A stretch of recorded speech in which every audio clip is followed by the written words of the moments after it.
هل تكون صلاة الجماعة واجبة على الرجال في هذه الحال أم تبقى الرخصة ما دام أن الفيروس موجود؟ والجواب أن في المسألة تفصيلا. فمن كان مصابا أو كان مشتبها في إصابته فإنه لا يجوز له أصلا أن يصلي مع الجماعة. ومن كان أو كان مرض السكر أو القلب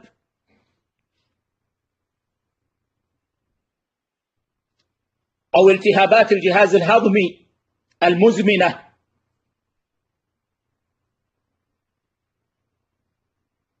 أو كان في منطقة تكثر فيها الإصابة بهذا الفيروس، يعني في حيه مثلا تكثر الإصابة بهذا الفيروس،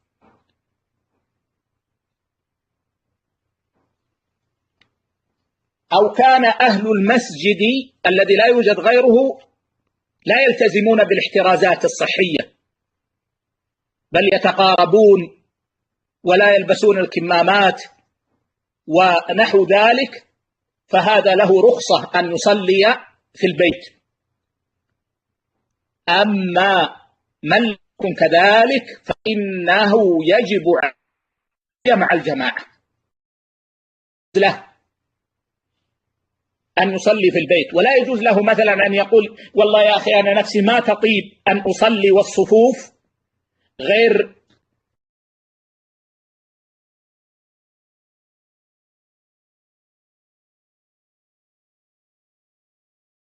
أولئك الذين ذكرناهم، وتستطيع أن تذهب إلى المسجد فإنه يجب عليك أن تذهب إلى المسجد أيها الرجل. أيضا هناك سؤال يتعلق بهذا، وهو هل الخوف من الإصابة عذر في أن أترك صلاة الجماعة حتى مع فتح المساجد؟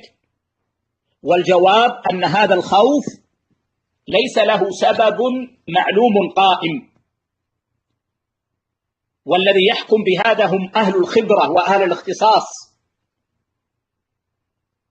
فما دام أن أهل الخبرة والاختصاص قالوا لا حرج أن يخرج الإنسان مع الحالات الصحية فإن هذا الخوف أصبح.